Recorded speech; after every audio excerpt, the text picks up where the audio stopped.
As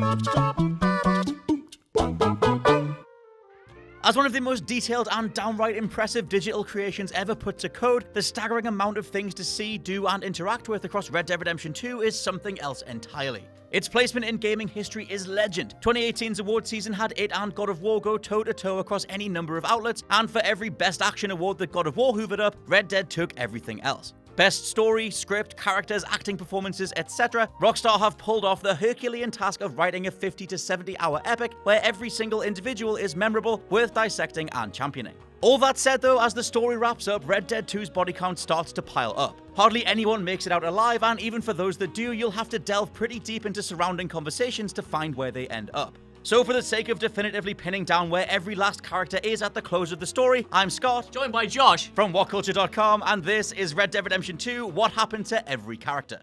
Number 24, KIERAN DUFFY. Status, deceased. The newest member to the Van der Linde gang is also its shortest lived. KIERAN gets captured early on in the story, has some testicular torture teased for the audience, only to be beheaded by the O'Driscolls when they storm Shady Belle. Number 23, Abigail Roberts, status alive. The entire finale revolves around Arthur getting Abigail, John, and Jack out of the gang and away from the Pinkertons unscathed, with the epilogue catching up with them living a new life. The friction between Abby and her husband means this newfound freedom is short-lived though, and she takes off with Jack until John can pull himself together. Thankfully, John does eventually embrace his responsibilities, and wins Abigail back in a tender sequence where the two go on a date and get their photograph taken. The game ends with the family peering over their new ranch, but sadly, as we know from Red Dead Redemption 1, that happiness isn't going to last. Number 22, Tilly Jackson. Status, alive.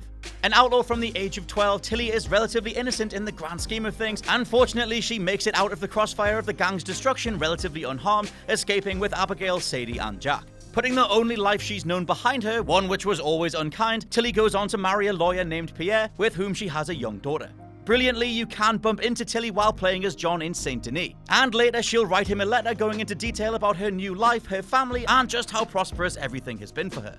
Number 21, Karen Jones. Status alive, but presumed dead. Definitely dead. Definitely dead. When she's not turning tricks in town, Karen is getting blackout drunk back at the camp, and her stormy relationship with Sean makes even quiet nights feel like explosive events. Once her lover dies and the entire camp goes sideways though, Karen takes to drinking even more, becoming hostile to pretty much everyone. She makes it out of the finale alive, but her fate is left hanging. In the same note Tilly sends John discussing her new life, she suggests that Karen probably drank herself into an early grave. It's not confirmed, but the fact that you don't see her again, and considering her behavior prior to the ending, makes it the most likely scenario. Number 20, Sean McGuire. Status, deceased. A lovable scamp that somehow comes off as likable despite Arthur himself thinking McGuire is nothing but a waste of time, Sean is the first major casualty in Red Dead Redemption 2. Gunned down out of nowhere while the posse are traveling through roads, it's a harsh, brutal reminder that the sheriff's department is active, and now that they've caught wind of Dutch's schemes, there is a price to be paid. Number 19, Jack Marston. Status, alive.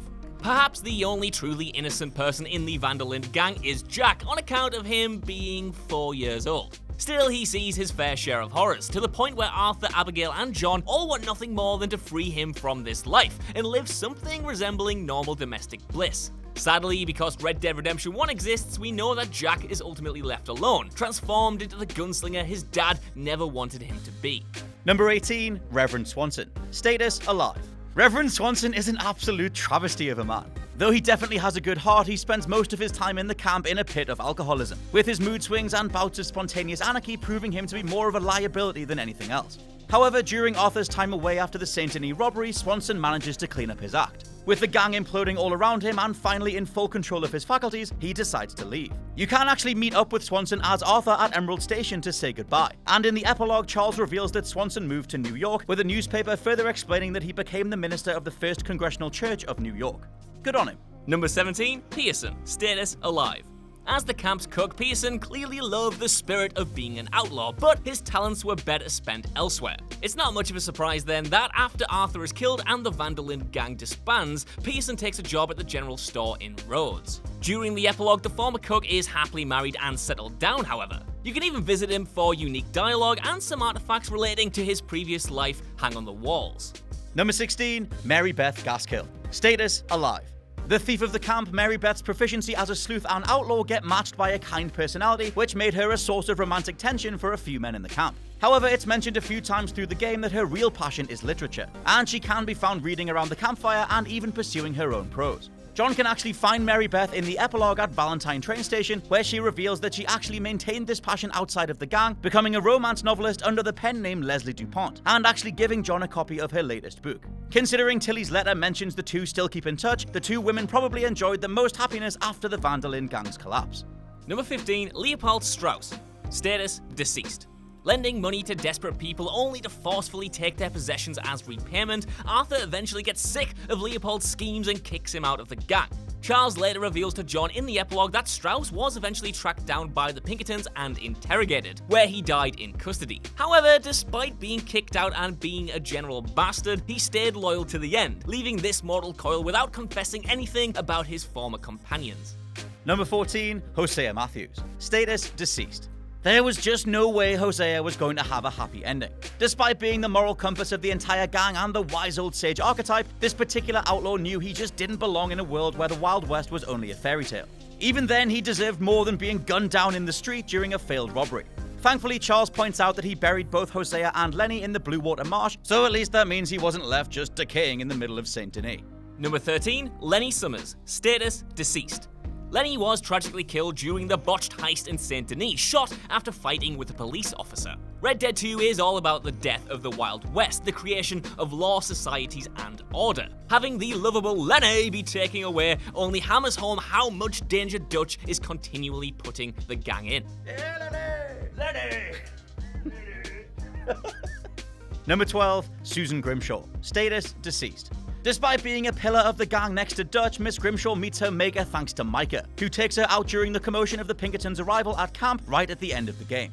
This isn't before Susan shoots Molly for supposedly giving Dutch and co up to the feds, a notion that she rationalizes by saying that O'Shea knew the rules. Number 11, Micah Bell. Status, deceased. A special sort of a-hole on the level of someone who skips cutscenes and then complains about not getting the game's story. Even when Micah is on your side in the early going, he's a psychopathic liability. Come the point later on when it's time to turn the tables and point guns his way, many of us delighted in blasting Bell's brains out all over the mountainside. Number 10, Uncle. Status, alive.